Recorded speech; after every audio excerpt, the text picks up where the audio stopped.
Yeah, hi there everybody, and welcome to Ireland. We're still the most indebted nation in the world. It's Thursday the 17th of September. It's around about 11:30 in the morning, and I'd just like to talk about a couple of things basically. The NAMA thing was up yesterday up with Brian Lenihan and presented to the Dáil, or the initial propositions were put to the Dáil yesterday, and created lots of flack, and the various articles that are in the newspapers this morning will sort of reflect that. There's one of them which is quite interesting. It's in the Irish Times, and it's written by a man called Colm Tina. Basically, the article, and put the little link for you to have a look at. It says, "Success or failure of the NAMA scheme hinges on the future of the property market." And it goes into all the whole to and fro and everything else, and talks about percentages and all this. Anyway, the final little the article in the main deals with the pros of NAMA, and doesn't mention at any stage until the final three lines the downside of it. And what it says is very, very interesting. I'll just read it out very, very quickly. It says, if the property market in Ireland on average falls further and then stagnates, the Exchequer will be looking at potentially massive losses.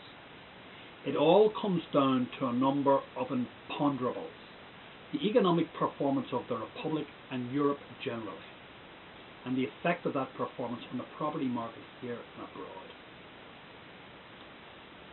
Now, it turns out that these NAMA loans, approximately 2/3 are in Ireland, the rest are in the UK and abroad. Anyway, I'm sure the third that are, we have no control over them, so it's no use even discussing them.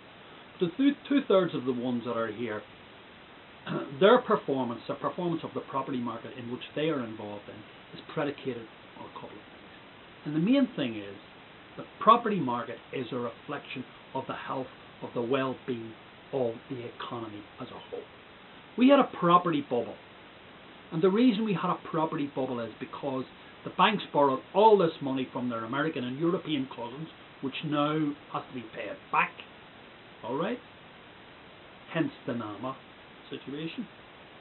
And it was done because it looked on paper to the good and the mighty that it was a wonderful thing to invest in Ireland. For speculation purposes, not to build factories to employ people. Oh no, oh no. To do the rancher trick, to speculate, the beggar on horseback principle. Well, we've engaged in it. We've only engaged in it for a short period of time, and we've built one of the biggest bubbles in the world. Remember, per capita, we are the most indebted nation in the world. 330,000 euros each man and woman and child owes to the rest of the world. And per GDP, 10 times our GDP in relation to our external debt. Now, you must remember, we didn't have any of this indebtedness 11 years ago. 11 years ago, 12 years ago, our total external debt was 11, 12 billion euros. It's now 1.7 trillion. And at the end of the month, the Central Statistics Office in Dublin will publish a new set of figures, which will take us up to June, July of this year. And then we see if it's increasing or decreasing. Now, the health of our property market is predicated on that at the moment. And that has gone, a pin has been stuck in it, and it's gone. The other thing that nobody is mentioning is, which this fella Keena did mention in this last paragraph, and he hinted at it, the property market in Ireland is going to fall another 30%. Minimum. And the reason for that is, all this money that is now here, or was brought in here over the last 2 to 3 years, 4 or 5 years, that has to go back out again to the people that loaned it. That wasn't generated in here as rational, logical wealth through productive capacity. No, as we said, it was borrowed money for speculation, for gambling purposes. That's what it was. To put on the first race at Galway. Literally. Except it was a property race. And now it's collapsed. The people that have that, loaned us that money, they want that money back come hell or high water. It's no incident, it's no coincidence that the biggest property developers in Ireland are all running around with bodyguards now. They've all jumped ship. Lots of them have jumped ship and have gone off to Switzerland.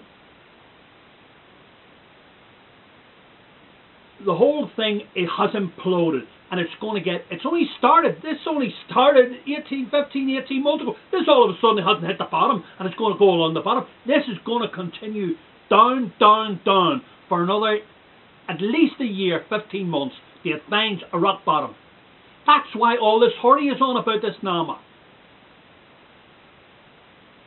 Because in the graph going down, they want to be there. They don't want to buy into the bottom. The banks will be bankrupted then. The banks will be gone. There'll be no banks. That's why this whole thing is predicated on totally false suppositions. These banks should be gone to the wall. That's how capitalism works. Capitalism works on economic Darwinism. It's survival of the fittest. And this nonsense about too big to fail and too big for this. This is all... Anyway, it's all nonsense. Let's put it that way.